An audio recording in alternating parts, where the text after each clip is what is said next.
We're both accountants, run our own firms, both have coaching businesses, both help people move to Dubai. Are you copying me or am I copying you?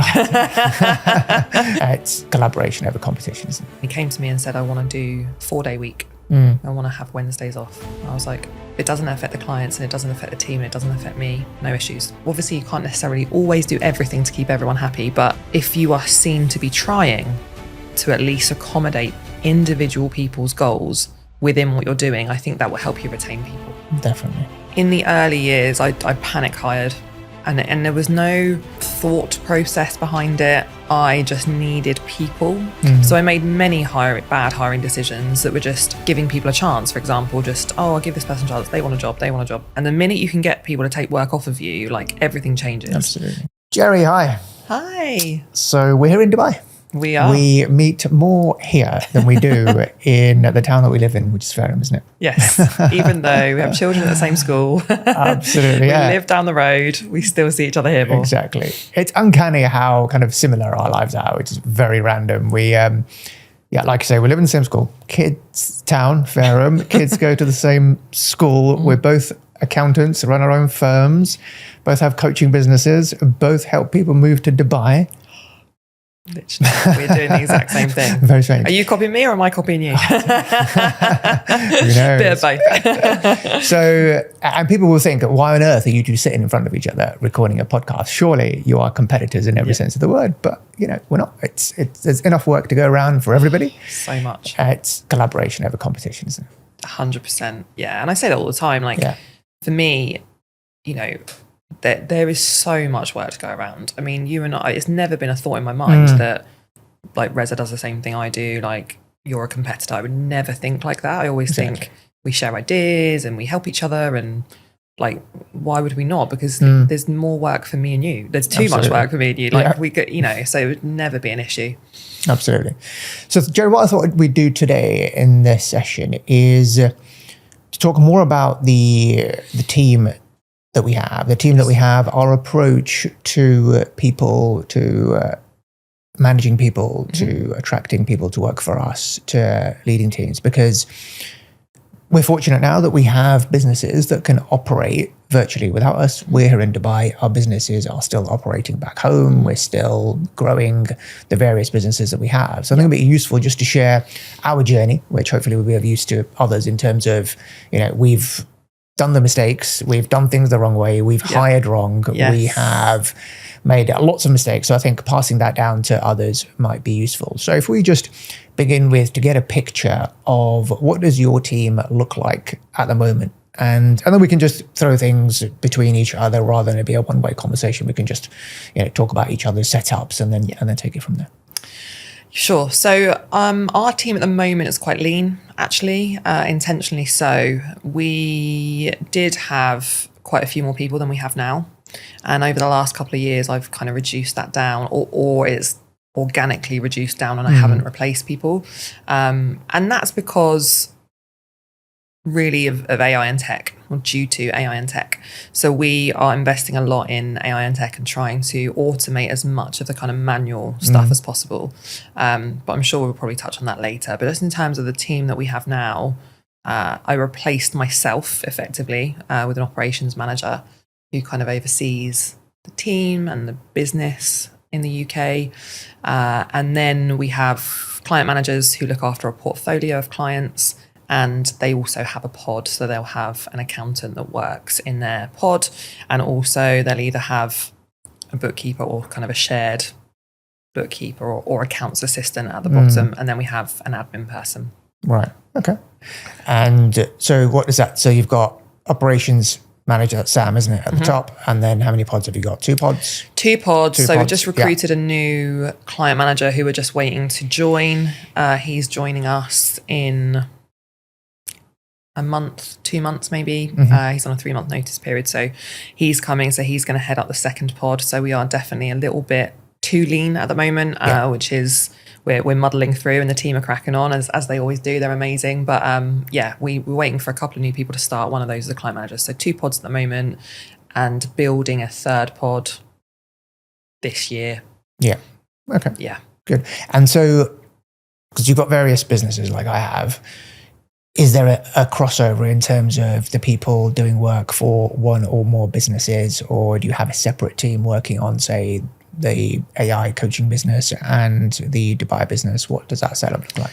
Yeah, so certainly the Dubai one, there is a crossover. We did have more people on the ground in Dubai, and now we just have kind of admin support staff. It hasn't worked out for one reason or another. And I've always kind of fallen back on my trusted, qualified, experienced UK team that are just, the quality is so high in the UK. So they are doing all of the Dubai work. It won't be a forever thing, but it's certainly for the moment working quite well, having everyone together. So even if they are doing bits of Dubai stuff or UK stuff and there is a crossover, the skills are transferable. I'm sure you agree that the skills are definitely, if you can do UK accounting and tax, you can absolutely do Dubai accounting 100%. And tax. Yeah. So you touched on, we've made mistakes in the past in terms of, hiring mistakes. So what does that look like? What would you say are your biggest hiring mistakes that you wish someone had told you about many moons ago that would have prevented you from making those? Gosh. How long have we got?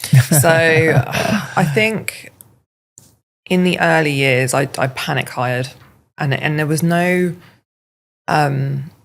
thought process behind it. I just needed people, and I was so embedded in the business and the day-to-day and doing all of the work that I couldn't even think past who would be the right person.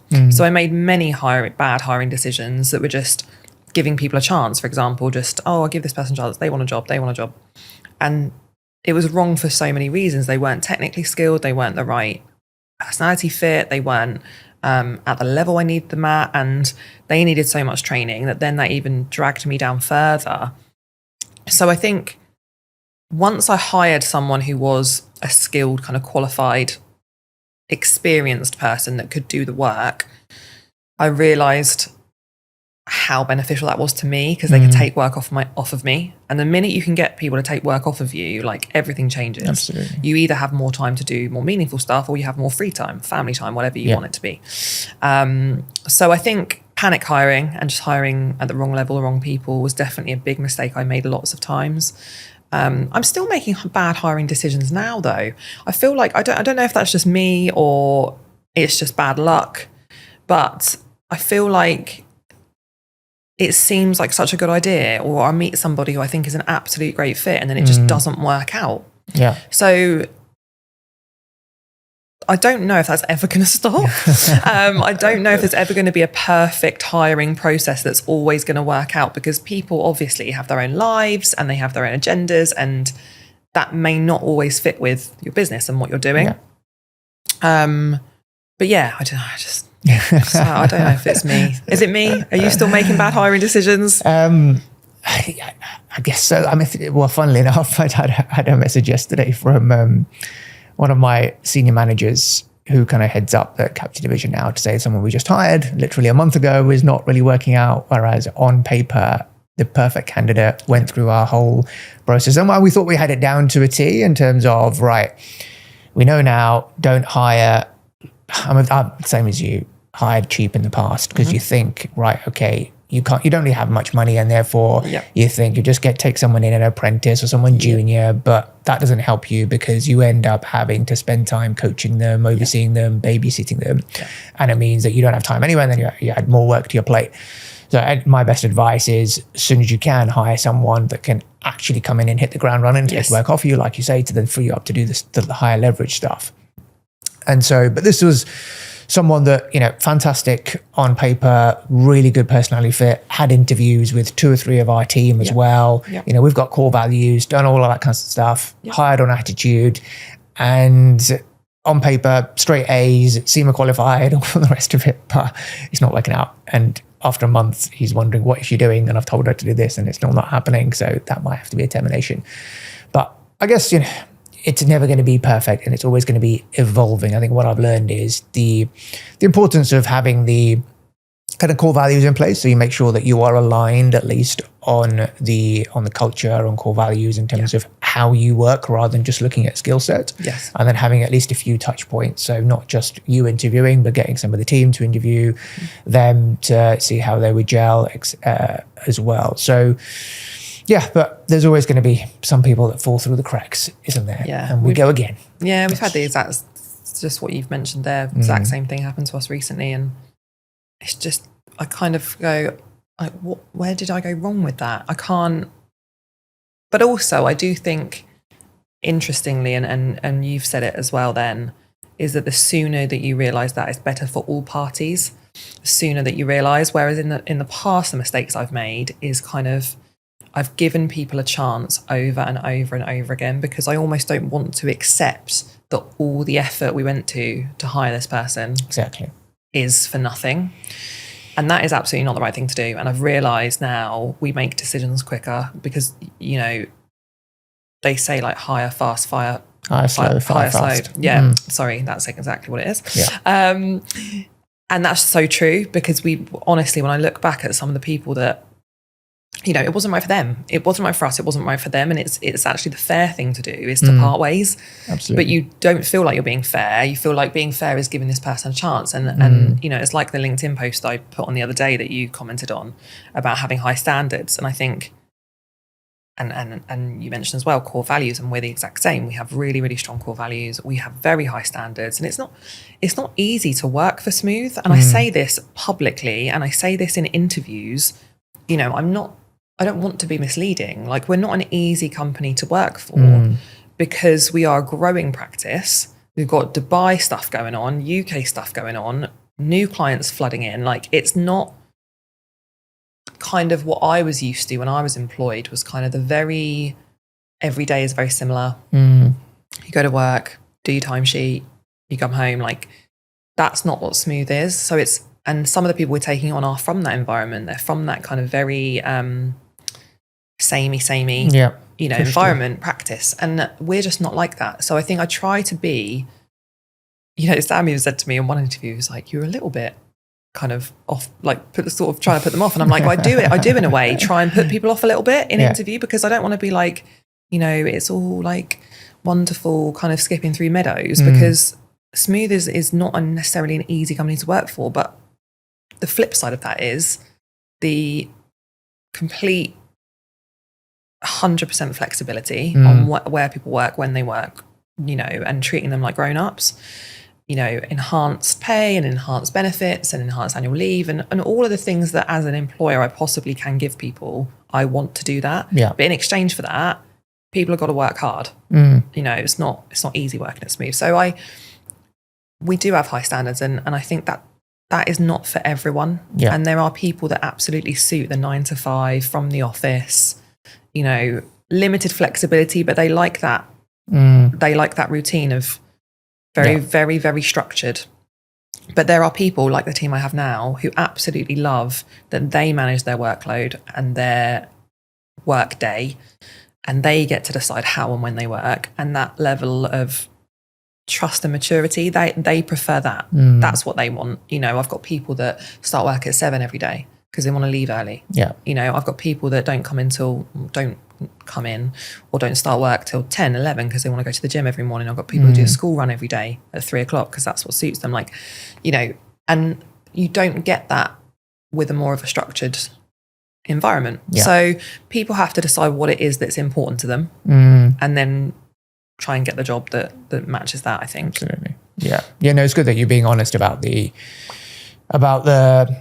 standards required because you don't want to misrepresent it, like you say. And there are lots of companies out there that some people are suitable for. Yeah. And, you know, some people set for mediocrity and that's fine. But when you're going for excellence and you're pushing and you're growing, then you need people who are aligned with that and are also gonna graft, but by the same token, they're gonna be able to work in a culture which gives them that autonomy and that flexibility to work when, where, and how they want. So let's talk about a little bit about that actually, because we both operate similar structures in terms of that complete results-only work environment, as it's called.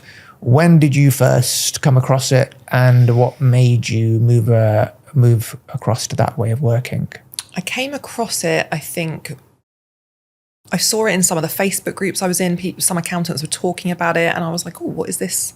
How on earth does that work? You know, like, because I'd never had timesheets, but I did have people working set hours, so I couldn't imagine how you could just take that away. But I was very curious about it. Then I started coaching with Simon Chaplin, and I coached with Simon for about a year, and he has been operating it for a very long time. And it was something that I said to him, look, I really want to implement this in my firm. So I think this was maybe like 4 or 5 years ago.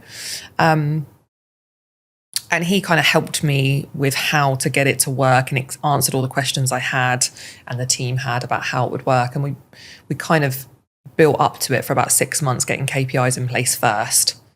And I read the book, you know, Why Work Sucks and How to Fix It, which is where the people that kind of created the Results Only Working Environment, where they write about it all and how it came about. And I read that and I was like, yes, this is what I want to do, because I always wanted flexibility when I was employed. You know, I've got children. I want to be able to be at everything that is important to me as a parent with the kids. And if I want that, I assume other people, even if they don't have kids, are going to want that level of flexibility.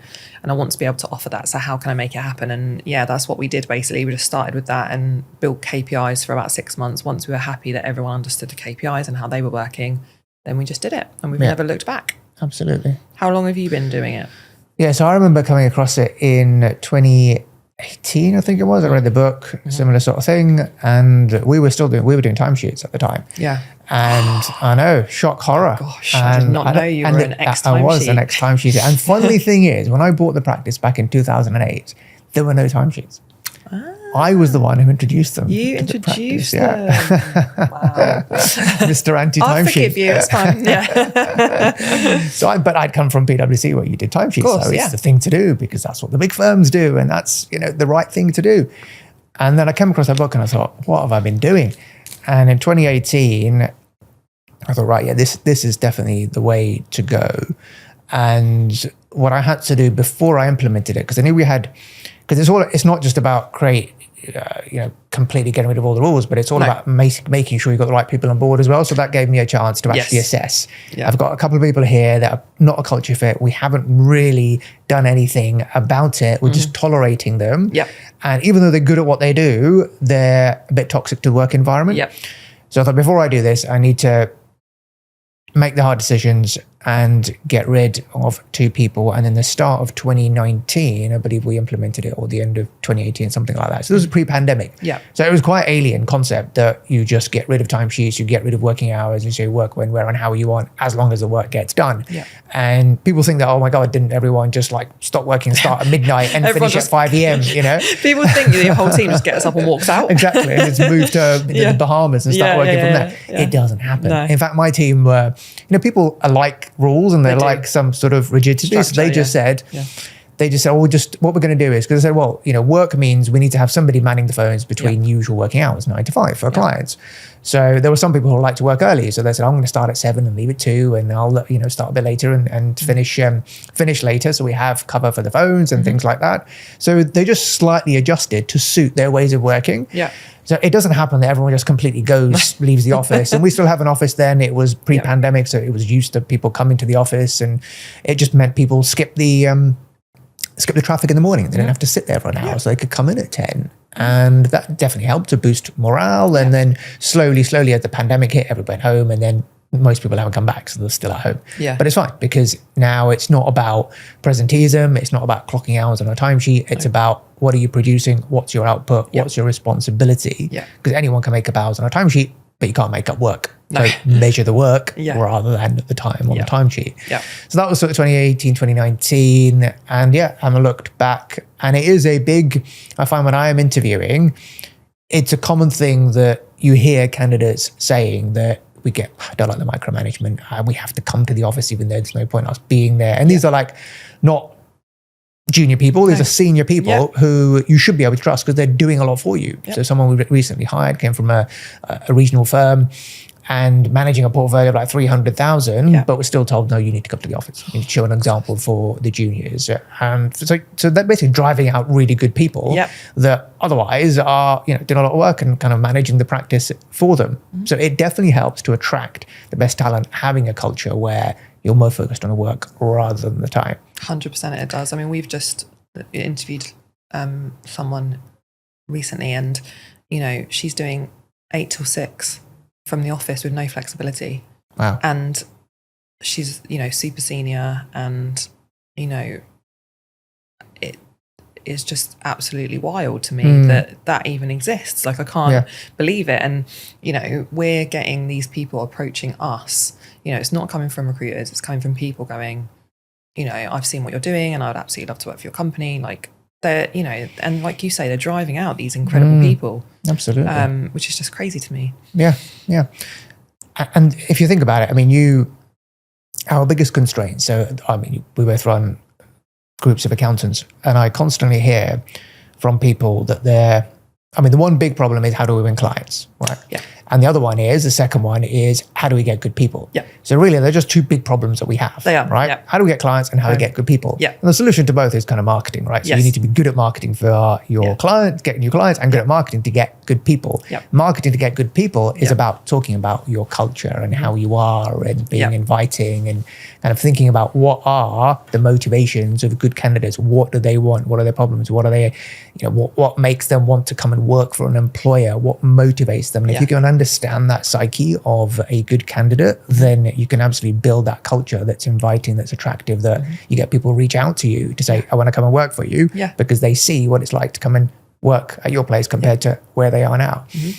Yeah, and that's exactly right. And not only are you saving recruitment fees because you're getting people kind of approaching you, but I think it's attracting the right people. I mean, like I said earlier, definitely not always getting it right, and clearly not.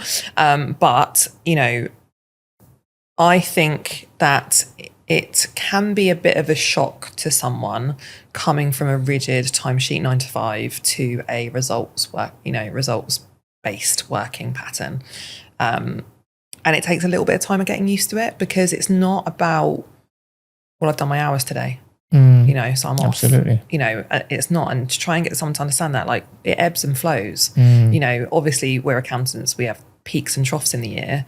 Sometimes you're going to need to put in some extra hours. That's just the way it works. Like, it's not, you can't have that kind of mindset that, like, if you've got a deadline coming up, work's got to be done.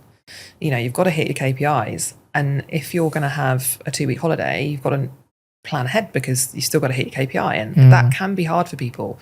But my team love it. They work so well under it. So it's about getting the right people that want to have that kind of flexibility in their back pocket. If you have a poorly child and you need to go, no one likes having to speak to their manager and go, oh, is it okay if I leave 2 hours early? I'll make the hours up the rest of the week, which is kind of conversations I used to have. And of course, it was always fine to go and get the poorly child. But, my team I don't know where they are when they work. I don't know who's going to be in the office, not in the office. I don't know who's available on the phone. I don't need to know any of those things. So, they have it in their back pocket that if there's a poorly child, if they need to get their car from the garage, if, whatever, they just do it. Yeah. So that peace of mind, I think, is worth a lot to people, 100%. To take that stress away, that if you are a parent, or if, we had one lady that she'd always wanted to get a dog, her and her fiance always wanted to get a puppy. Couldn't do it. They both worked all day from the office. And then she started working for us, and she was like, we can get a puppy because now I can be at home and I can walk the dog, and I was like, wow, I never even thought about even that kind of thing, that it would change, and it's changed their life, because that's absolutely what they wanted more than anything.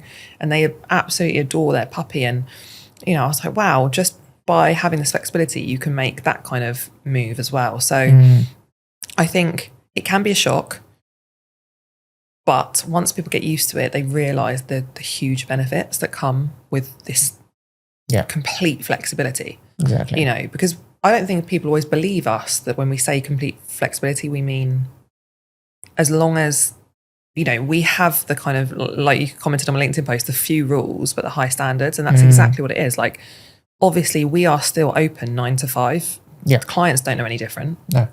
We still have, you still have to reply to phone calls and emails in a certain amount of time. And, all of that has to be met. But then the rest of it, you do it as you please. Absolutely. Yeah. So how do you inculcate those standards? What are some of the KPIs that they are assessed on to make so you can be comfortable that, yes, I don't need to know where they are and what they are doing, because I know that at the end of the day, the work is going to get done. So what are some of the KPIs that you are using and they are self-assessing against to ensure that everything is getting done the way it needs to get done? So we have, mainly we have quality and quantity KPIs. So quality will be the quality of the work they're doing, i.e. mistakes. They can't make mistakes in work and they will be measured upon that. So whether it's payroll, bookkeeping, accounts, tax, it has to be to a high level and a high standard. And that, I would argue, is the most important KPIs that they have. People tend to focus on the numbers, i.e. the volume of output they're doing, which would be their quantity KPIs, which is either the financial value of the work, i.e. I've done a set of accounts, we charge the client £2,000, therefore I get that £2,000 towards my KPI, and they've got to hit a target of whatever it is, 10,000, 15, whatever it is. People tend to focus on those ones, I find, but we try and push, that they have to hit the quality ones. And naturally, if people focus more on the quality, they will hit the quantity because they won't have back and forth from review and things like that. Yeah. But yeah, they're the kind of two main ones. So quantity being the value of the work they're doing. They have a set amount every month, and turnaround times also come into quantity as well. So they have to get certain things done. So jobs have to be started within a certain number of days of being available to be started, have to be out to the client with queries within a certain amount of time, have to be finished and out the door or submitted within a certain amount of time. So they have various ones like that. Yeah. And actually, the amount of accountants I speak to when I discuss this whole KPI thing with them, and they say to me about how are we creating KPIs and what KPIs should we have? And I'm like, okay, well, if you take X person, I don't know, let's just make up a name, Adam, right? Adam works for your firm and he's an accountant, so he's doing accounts every day. What's your return on Adam? Because as a firm, you may know that your turnover is X and your profit is X, but how do you not know that you've got like 3 people carrying the business and one that's just doing hardly anything, right? So what's your return? They're like, oh, well, don't know. Like they have no idea what the return is on Adam. And I'm like, that's really important, because to me, everyone needs to pull their weight and you can't hide from the KPIs. And that's something that actually I really love about them. They're so black and white. There's no kind of grey areas with the KPIs. Either you are meeting them or you are not. Yeah. And they have to be met. That's it, And what happens if they don't? What happens in your firm if they don't? Well, the thing is, I have a different approach. I kind of know, I think I've heard of Simon's method, is he has a lot of KPIs. There's a big spreadsheet and there's a lot of time that goes into actually doing those KPIs. My approach is slightly different. So what we do is I have this ladder of accountability to say you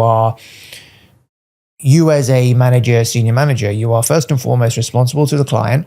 Then you're responsible to your colleagues, then you're responsible to me. But I know if clients are happy, colleagues are happy, then ultimately I'll be happy as well. Yeah.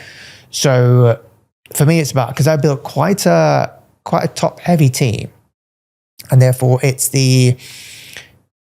the one thing I do measure, or we kind of allocate in terms of portfolio, is that you need to be managing a portfolio equal to, anywhere between 3 and 6 times your salary, depending on your level of seniority. So if you're a junior, you might be just being 3 times. But if you're a senior manager, you'll be 6 times, because you'll have a couple of other people as well that you are looking after. And so therefore we don't have all these KPIs for quality or quantity or anything like that. I just know that I am not involved in any client relationships anymore. So I'm not getting client calls, I'm not getting client emails, anything like that. Every new client that comes in has a home. So the philosophy is every client should have a home, they should have a direct contact, a lead, and a secondary contact. So actually, we've just restructured recently. Before, I used to have kind of 4 or 5 client managers. They would have the portfolio. They would do everything on those clients. So they would do all of the work, the bookkeeping, the VAT, the accounts, everything. Yeah. And they would have support staff underneath them, but ultimately they would be responsible. So I know in terms of allocation, right, managers are doing X amount, and therefore this person is saturated, and any new client that come in will go to the next client manager because they are a bit low compared to the benchmark that we have set. But we've recently restructured, because we've got to a team of about 15 or 16. So now we have kind of 2 teams, and we've moved to so there's one compliance team headed up by a team leader who is now responsible for 5 people underneath them, and they're responsible for all the compliance work. So this is all the year-end stuff, the payrolls and the tax returns, PLMDs, all that kind of thing. And then the other team headed up by Brendan is like the client services team. So that is all client facing. They do the bookkeeping, they do the VAT returns, requests, etc.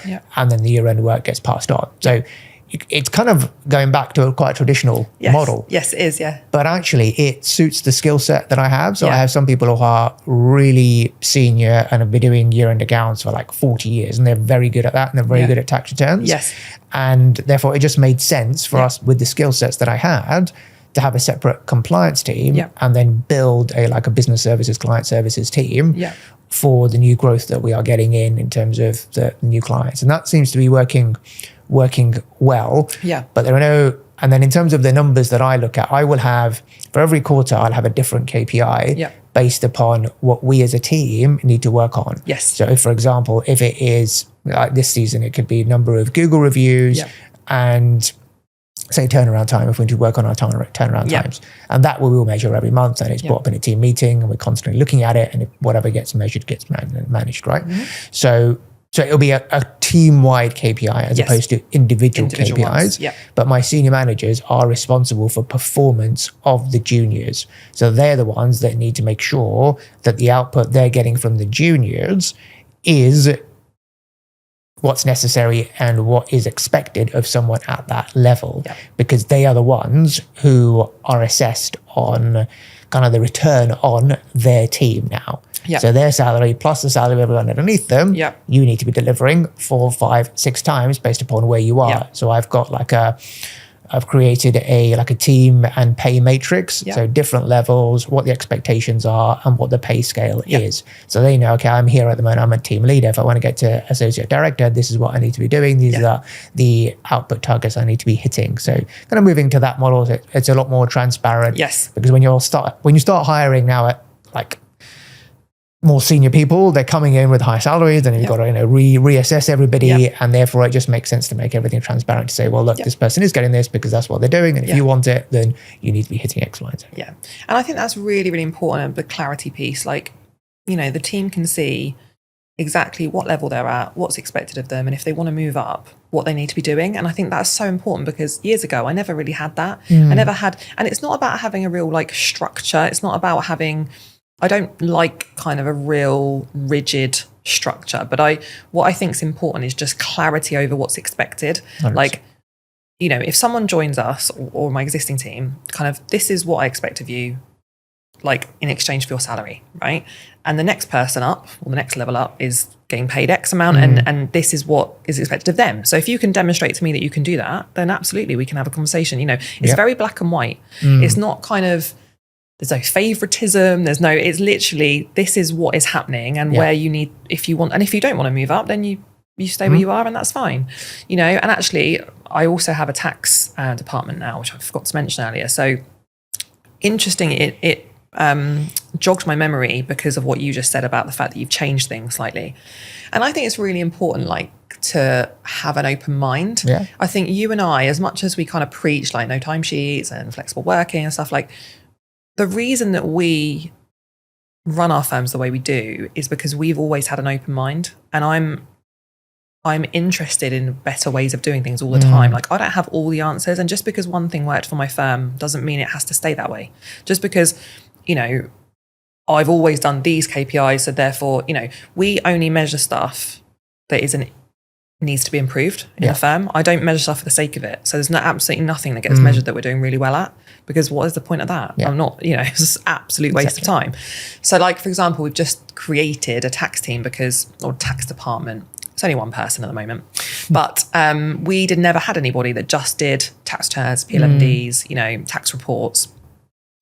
But we've actually, so the team just used to do them, in their pods. Whoever was in that client pod would do the tax returns, and that was fine. Yeah. And actually someone approached us for the job and said, been doing this for another firm and looking for a new role. And I looked at it and I thought, you know what? I know we've never done this before, but I feel like that's not a bad idea, to have someone so that the team can actually focus on all of our kind of compliance stuff, accounts, and all of the clients they look after in terms of companies. And we could actually start building out a personal tax team, because where we've expanded into Dubai, our personal tax have really gone up. All of our tax consultancy stuff's gone up. So having someone dedicated to do that would be quite a good idea. So anyway, long story short, we interviewed him. He joined us. He's absolutely great. And we've started the new tax year with someone now that just does tax returns. Yeah. And I'm like, I don't know why I didn't do that before. And I see that will grow, and we'll probably take on another, once he's in a position where he's settled and and we've grown the tax returns even further, we'll probably get another person in that he can train or look after.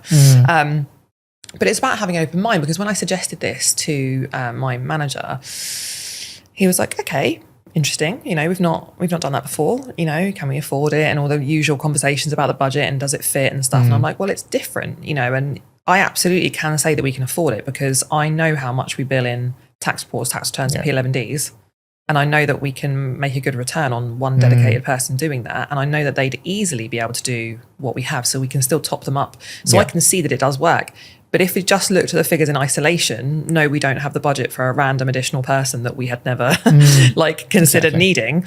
But now I'm like, well, now I've got more capacity now. So now I don't necessarily need the next semi-senior or junior or whatever, because the person that was doing tax returns has now got loads more time. So do you know what I mean? Yeah. So I think it's about having an open mind about, 100%. Your business and what you have always been doing, like you with changing your structure and how you're doing it now. We kind of moved away from the pod system for the last couple of years and haven't really done it. And now we've brought it back. And now we've just hired a new client manager, and we've just offered another client manager. So we will be quite a bit more top heavy than we've ever been. Yeah. But I think that that's a right thing for my business at this stage and the growth that we're trying to achieve. And having good, experienced people that can hit the ground running, like you said, is worth its weight in gold. Definitely. And they're not necessarily easy to find in the UK. It's a tough thing. Every accountant I speak to says that they can't find good people. Yeah. So it's like, how do you overcome that? Yes, marketing and everything, your firm, and trying to be seen to be a good firm to work for, but it's still tricky. It is. Yeah, definitely. So I just think having an open mind is so important. And if new things come along, or a new way of doing things comes along that's better for my firm, then that's what I'll do. 100%. Yeah. Yeah, it has to evolve, and we're all learning. Yeah. I mean, everything that I'm doing is I've look at other people, and I watch what people are doing in other industries and with teams of hundreds and thousands, and what are they saying and what are they doing, and then try and take some of those learnings and apply it to our small firm. And everything evolves, and ultimately it's about the people that you have. So trying to get the best out of the people that you have in terms of how can you retain your high performers, how can you maximize everyone's potential, make sure that they're motivated in the work that they are doing. And one of the first business books I ever read was a book called Drive by Dan Pink. Okay. And he talked about the three drivers of employee motivation, which are autonomy, mastery, and purpose. So we are motivated when we are autonomous. So we are able to manage our own time, our own workload, having control over that. So the whole kind of results-only work environment gives you that autonomy to be able to work when, where, and how you want. The second one is mastery. So when you're working in your zone of genius, like we all have strengths and weaknesses. We have some things that we are good at, some things we're not good at. When you are doing something that you are good at, it feels like flow, when work feels like play. Yeah. And if you can get if you can identify for your people what is that zone of genius and get them to do more of that in their working day, automatically they'll be motivated to do more of it. And the last one is purpose. So we like to be attached to something much bigger than ourselves, that what we are doing is adding value somewhere. It doesn't have to be saving the world, but it could be, you're making someone's life easier. You're helping an entrepreneur get that financial freedom that they want for the family or whatever it is. But making sure that you're attaching some sort of purpose, bigger purpose to your team and giving them that vision and telling them what that is. And that kind of helps to attract people, to also retain people and get the best out of people. So a lot of things I've learned about people that I didn't know that I've tried to kind of implement over the years. And it's an evolving journey. It's a journey over destination, right? Absolutely it is. And it's every day. I had a conversation yesterday where I made a hiring decision, and it's a bit left field. And, again, it may not work out, but it's always a calculated risk. It has to be a calculated risk when you employ another person for your team. When you're a small business, every new person has an impact. It's not like having 1,000 people where you can people can come and go and it's, the business not really going to be affected. It absolutely will be at our level because we have a small team. It's a very personable service. Our clients, we hold their hands, and it's all of that. So, you make a calculated risk when you employ someone, but also we've been in the game kind of long enough to hopefully see who are right and do as much as we possibly can in that lead up to hiring to get to make the right choice. And like the one I decided yesterday, hopefully they'll accept the job and that will that'll be great. But if it doesn't work out with people, you need to have a way of identifying that as soon as possible and make the tough decisions as soon as possible. Because I think that I just wish I had made decisions earlier in my business. It would have saved me a lot of stress and money. So, you have it. It sounds really cutthroat, but it's not. It's best for everybody, I think. It just goes back to hire slow, fire fast. And because we just, we feel bad initially and therefore you just drag it out. But we're not doing them any favors by doing so. If it's not the right environment for them now, it's never going to be. What was I going to say? And a lot of people, they procrastinate about making a hiring decision because it's a big decision. And it is. When you're hiring someone, big salary, 30, 40, 50, 60 grand, it's a big commitment as a small business. But something that someone told me that kind of really stuck is that when you're hiring someone, don't think about their annual salary because then it's a big decision and it weighs on your mind and you might procrastinate and take longer and maybe not make that move. But just think about 3 months of the salary. How much is that? Because really, within 3 months, you'll get a good feel whether they're a good fit for you or not. So that's the investment you're going to make. And that's the risk that you are taking. Because worst comes to worst, you can call it a day. So don't think 60 grand, just think, a quarter of that. So 15 grand is your investment. If it doesn't work out, then fair enough. You can part ways. And that because ultimately to be able to grow and scale a firm, you need to bring in people. You need to know how to attract people and then retain people and maximize their potential. So the quicker you get people in, the quicker you can get out of doing the stuff that you don't want to do because you want to focus on the more higher leverage things. What I want to talk about now is because we give a lot of trust to our teams. And a lot of people will say to me, but aren't you worried that they're going to run away with your clients? Yes. Yes. They've got all this trust. Time I get that. You are not talking to clients. You don't have client relationships. Some clients don't even know me. I don't know them. Isn't that a risk? That they're going to take your clients and run away? What's your answer to that? I'm interested to your answer on this one. Yes, of course it's a risk, but it's a choice. I have a choice. And funnily enough, I met with my old boss a few months ago for lunch. And he still, manages his client portfolio. He's still the one that talks to them all day, every day. And he's, and we have this conversation. He was like, but if I pass it on, they might leave with the clients. And aren't you worried about that? And I was like, look, of course that's a risk. Of course it is, right? However, I have a choice. Either I am tied to my business and I have no freedom of time, which for me was always my ultimate goal and something that was very passionate about achieving. Or I have a team that runs the business and looks after the clients, and then potentially they leave and they take some clients with them. Now, if my business is that fragile, that a person leaving, taking some clients with them, my business goes under, then I have a much bigger problem, I think, than the risk that they might do that. That means my business is so fragile that it can't really sustain some clients leaving. And I don't want to have a business that's fragile. So I think it's the way that I deal with that risk, because it is a risk, is A, accepting that it may happen. B, trying to ensure that I'm not reliant on any one person in any set of clients, or an amount of clients. And C, trying to make Smooth a place that people want to work at and stay at, so that they don't want to leave. Despite all of that, it may still happen, and if it does, I'll have to deal with that. But I think I've grown the practice from 0 clients to where we are now, done all the marketing myself, been at the helm on my own from day one. So if clients leave, I will replace them.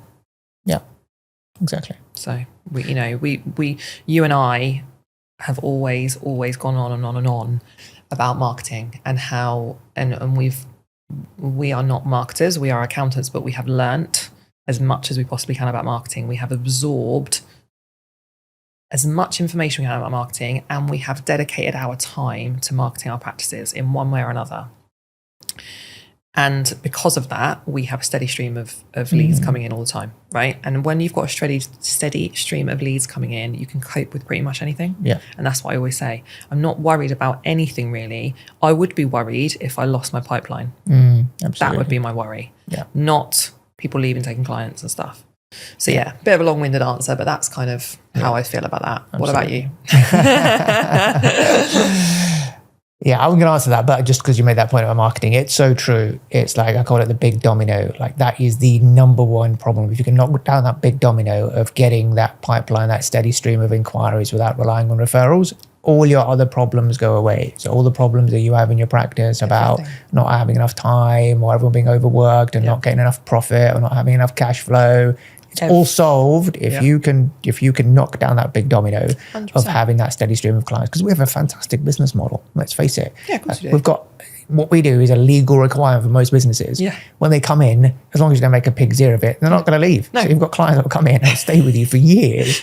Whereas other service industries, they've got to fight every day to get new clients because it's transactional. It's come in, they buy, I've got to go again. And that's why a lot of accountants, they get complacent. They don't, because they're reliant on referrals, they don't feel they need to go and learn about marketing to win work because it just falls in their lap.